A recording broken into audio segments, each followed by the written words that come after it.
I could be wrong about this. I think people are legitimately like scared, like, and not like my rights are going to be taken away or anything like that. I think they're literally like, oh, we hired the wrong guy, and I think they're starting to see that. So any joke about it is like, we're sort of imperiled.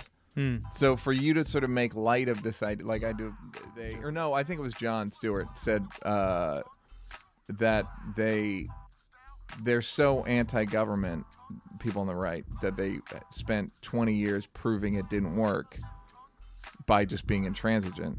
Yeah. And people got so frustrated with it, so now they're just going to go demolish it. Because it's like, well, it didn't work anyway. It's like, no, it didn't work because you didn't fucking let it work.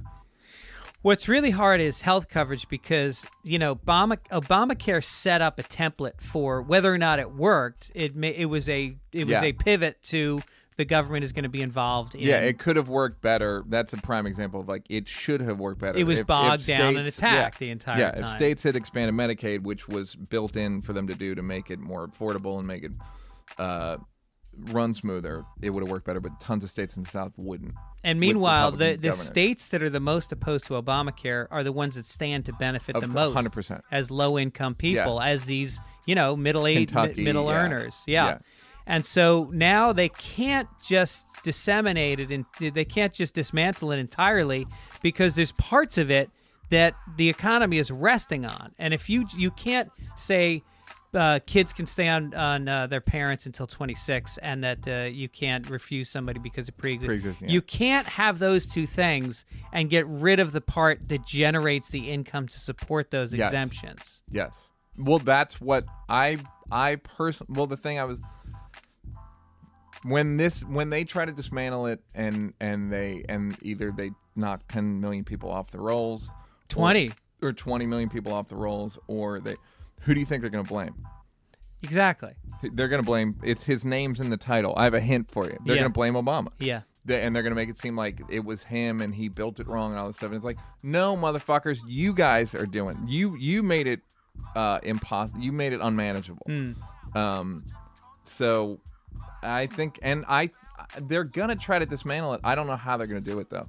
They're going to try. Well, there hasn't been another plan put forward other than also dismantle Medicare. Yeah, exactly. Which is and privatize Social Security. I mean, every movement is to privatize, including, you know, the stock for privatized prisons went up by like 40% right after the election. I'm sure. And meanwhile, every study shows that there's more prison abuse. The prisoners are fed less. They're less guarded, so there's more violence. Yeah.